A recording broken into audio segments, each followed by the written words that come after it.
kami dari kelompok 4 ingin memaparkan tentang analisis jaringan komunikasi riset public relation. Nah, apa sih analisis jaringan komunikasi itu sendiri? Nah, analisis jaringan komunikasi menjelaskan tentang kegunaan analisis jaringan sebagai alat audit komunikasi. Pada analisis jaringan ini termasuk dalam audit komunikasi untuk mengevaluasi fungsi jaringan formal dan informal dalam suatu organisasi. Dalam analisis jaringan dan audit komunikasi dapat dilihat sebagai kombinasi jaringan yang kompleks. Yang pertama ada struktur organisasi yang formal yang menentukan posisi individu dan unit organisasi dalam organisasi. Ada juga struktur komunikasi formal yang menentukan siapa dalam organisasi tersebut harus berinteraksi dengan siapa dalam berbagai hal. Analisis jaringan dalam audit komunikasi berfokus pada 3 jenis komunikasi, yaitu jaringan strategi, jaringan operasional, dan jaringan pribadi.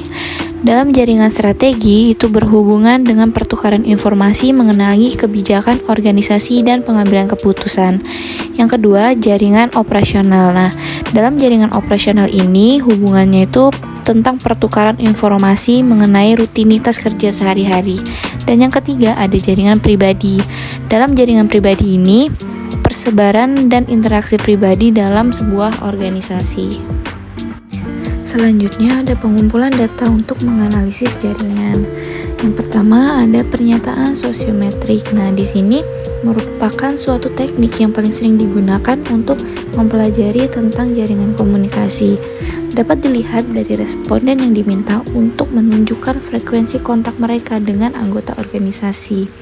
Data apa aja sih yang dapat dikumpulkan dari pernyataan sosiometrik ini? Yang pertama itu ada wawancara dan yang kedua itu ada kuesioner. Dalam pernyataan sosiometrik ini relatif mudah untuk dikelola sebagai sejumlah besar responden biasanya dapat dimasukkan ke dalam penelitian ini. Nah, yang kedua itu ada pengamatan atau observasi. Nah, dalam penelitian observasi ini dapat mengambil berbagai bentuk.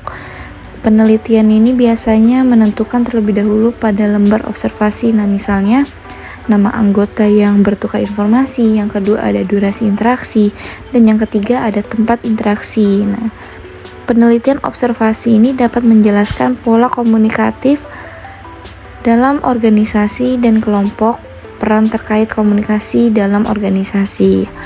Penelitian ini juga dapat membantu kita dalam memahami gaya komunikasi yang digunakan oleh anggota jaringan individu, bahkan jenis informasi yang diperlukan selama berinteraksi. Yang ketiga ada teknik dunia kecil. Meskipun belum banyak digunakan dalam konteks audit komunikasi, pendekatan ini tampak berguna untuk mempelajari aliran pesan di dalam sebuah organisasi. Nah, dalam fitur unik ini memiliki kemampuan untuk memetakan rute komunikasi dari bawah ke atas dalam sebuah organisasi. Masih belum jelas nih berapa banyak pesan yang perlu dimasukkan untuk menjamin hasil yang stabil dan dapat diandalkan tentang sistem komunikasi organisasi dan jaringan komunikasi yang perlu diteliti. Dan yang terakhir itu ada analisis arsip. Nah, dalam teknik terakhir ini mempelajari sebuah hubungan komunikasi dalam organisasi. Adapun 3 jenis data arsip yang berfungsi sebagai input untuk menganalisis jaringan. Yang pertama ada catatan surat internal, yang kedua ada catatan telepon, dan yang ketiga ada pertukaran email. Mengingat keterbatasan ini tampaknya tidak dibenarkan untuk menarik kesimpulan tentang subkelompok dalam organisasi atau peran komunikasi karyawan berdasarkan data jaringan arsip. Pada slide berikutnya yaitu tentang langkah-langkah menganalisis data jaringan. Yang pertama adalah langkah yang menggambarkan hubungan antara aktor dalam jaringan. Yang kedua, langkah yang menggambarkan kemampuan individu karyawan posisi dalam jaringan. Yang ketiga yaitu langkah yang menggambarkan seluruh jaringan.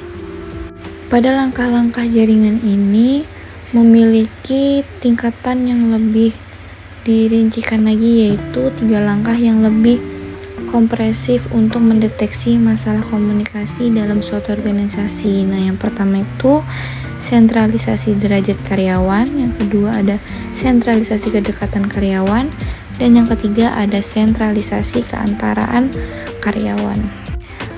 Dan yang terakhir ada UCINET dan NetDraw. Nah, bisa kita lihat nih di sini perbedaannya.